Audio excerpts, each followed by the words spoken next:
Assalamualaikum warahmatullahi wabarakatuh.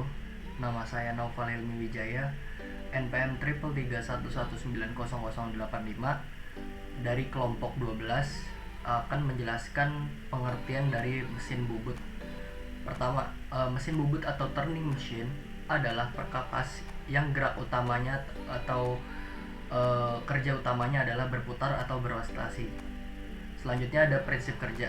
Prinsip kerja mesin bubut adalah benda kerja yang menggunakan mata potong, pahat atau tools sebagai alat untuk menyayat benda kerja tersebut.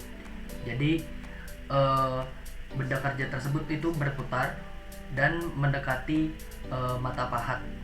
Saat pahat tersebut mengenai benda kerja, di situ akan melakukan proses penyayatan.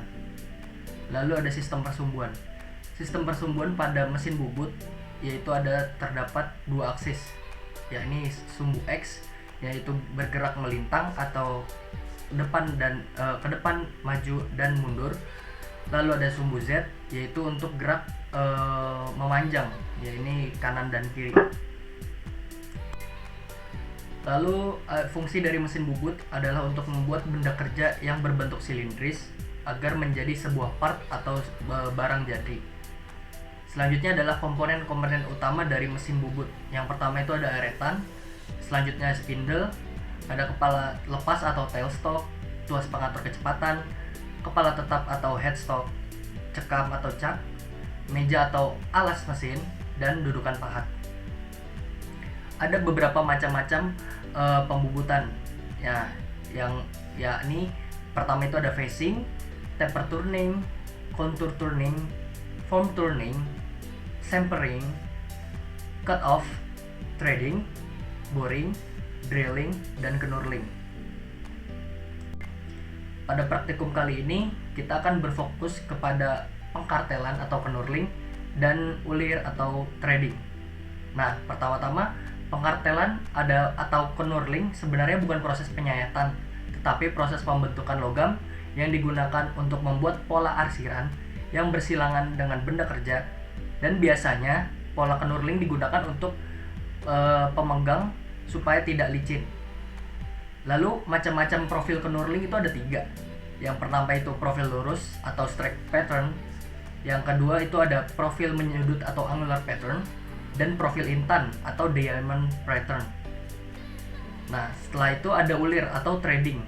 Ya, ini adalah garis atau profil melingkar pada silinder yang mempunyai sudut kisar atau uliran tetap. Nah, di ulir ini terbagi menjadi 2. Ulir metris yang sudut puncak giginya sebesar 60 derajat dan memiliki satuan milimeter. Lalu yang kedua itu ada ulir Whitworth dengan sudut puncak giginya 55 derajat dan menggunakan satuan inci.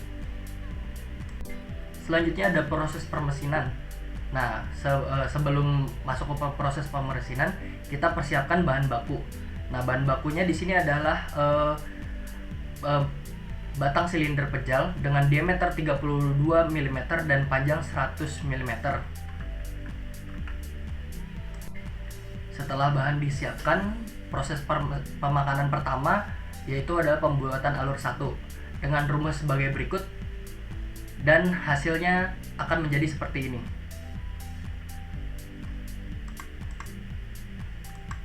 Lalu proses pemakanan yang kedua itu adalah pembuatan alur kedua dengan memasukkan rumus seperti ini, dan maka hasilnya akan seperti ini.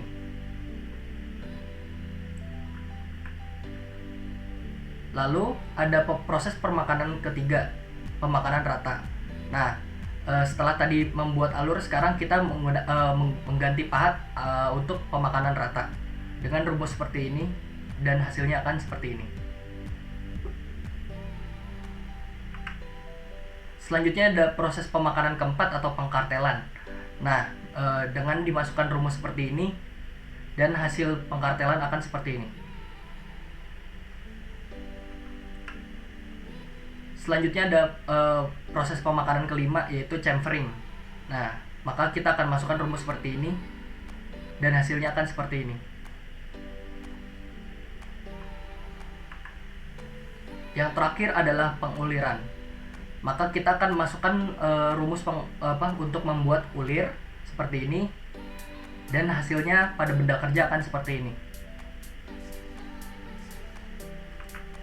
Setelah kita hitung semua dengan waktu total permesinan, yaitu adalah 23,03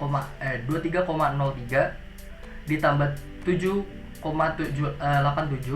ditambah 10,30 ditambah 4,44 menit ditambah 0,277 menit dan ditambah 12,31 menit, maka waktu total untuk